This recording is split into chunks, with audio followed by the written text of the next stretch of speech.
torek 6. junija je v Ljubljani potekala novinarska konferenca Zveze društev gluhih in naglušnih Slovenije, na kateri se je predstavila slovenska državna reprezentanca gluhih košarkarjev, ki je tik pred odhodom na svetovno prvenstvo v Grčiji. Košarkarji bodo tja odšli z novim strokovnim vodstvom, kajti mesto selektorja je pred kratkim prevzel Jaka Hladnik.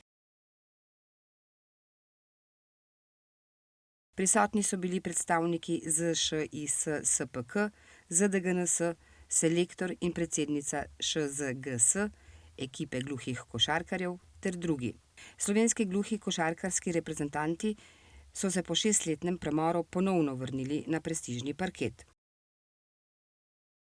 Slovenska košarka gluhih ima sicer dolgoletno tradicijo, saj njeni začetki segajo že v daljno leto 1949, na mednarodni sceni pa so fantje dejavni od leta 1957. Pohvalijo se lahko s fantastičnimi dosežki. Dvakrat so bili srebrni na olimpijskih igrah, dvakrat evropski prvaki, na svetovnem prvenstvu pa so si priborili bronasto medaljo.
Klical Miha Zupan in sva se zelo hitro dogovorila in v bistvu tukaj ni bilo težav. Izziv je vsekakor velik, zato ker se gre to za reprezentanco, ki je v bistvu največja čast vsakega trenerja ali pa igralca, da lahko vodi oziroma sodeluje v reprezentanci. S komunikacijskimi izzivi mi pomaga Miha, pa tudi ostali fantje, malo so se me že navadili, tudi da oni vejo, kaj hočem, kaj zahtevam. Tako da mislim, da je šla ta most lažje, kakor je bil pa mišljen, oziroma kakor sem mislil, da bo težje, ampak je bilo veliko lažje, tako da se s fanti dobro razumemo. Naučili so me tudi že kakšno stvar, ki ni za javnost. Ključ za uspeh ekipe bo povezanost igralcev in ne samo delo oziroma izkušnje Miha Zupana in pa Saša Lukića, ampak tudi ostali igralci bodo mogli dati svoj doprinos. In če bodo ostali igralci sledili Mihi in Lukiću, bo to vsekakor peljalo do nekega dobrega rezultata, ker se vemo, v košarki 5-5, dva igralca ne moreta sama doseči. Tako da jaz mislim, pa fantje so tudi pripravljeni na to, da bojo sledili oziroma da bojo tudi se izpostavili in nosili breme tega.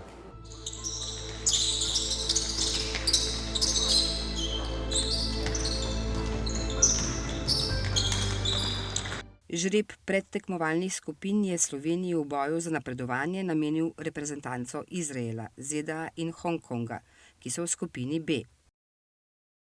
Iz vsake od 4 predtekmovalnih skupin bosta v četrtfinale napredovali 2 najboljši ekipi.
Moj izziv je vsekakor polfinale, če se nam poklopi sreča, če bomo lahko, če bo vse skupaj se poklopilo, pa tudi naprej po najvišjih mestih.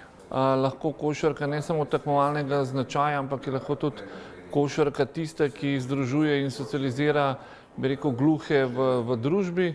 Tako da je za nas to zelo pomembno, glede na to, da smo krovna organizacija za področje športa invalidov, da se invalidi v bistvu nekako družbeno aktivirajo in seveda posledično potem, da roka postaja mirna in da bojo koši pač padali v sistem točkovanja.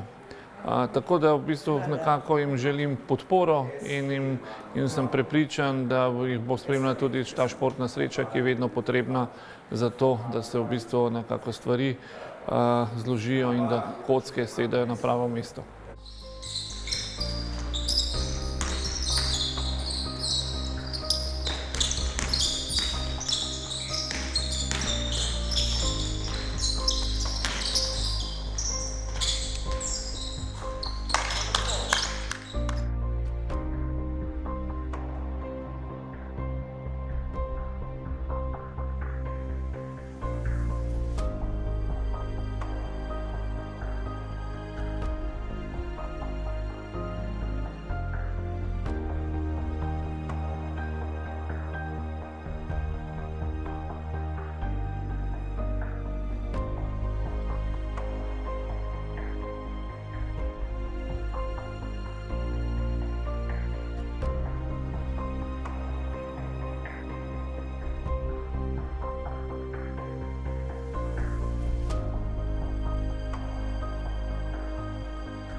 Svetovno prvenstvo je priložnost, da se izjemna slovenska ekipa gluhih košarkarjev predstavi svetu. Športniki so dokaz, da se s trdim delom, odločnostjo in strastjo lahko doseže vrhunske rezultate. Pri tem je pomembno omeniti tudi vlogo trenerjev in podpornega osebja, ki so prav tako zaslužni za fantastične uspehe slovenske košarkarske reprezentance gluhih.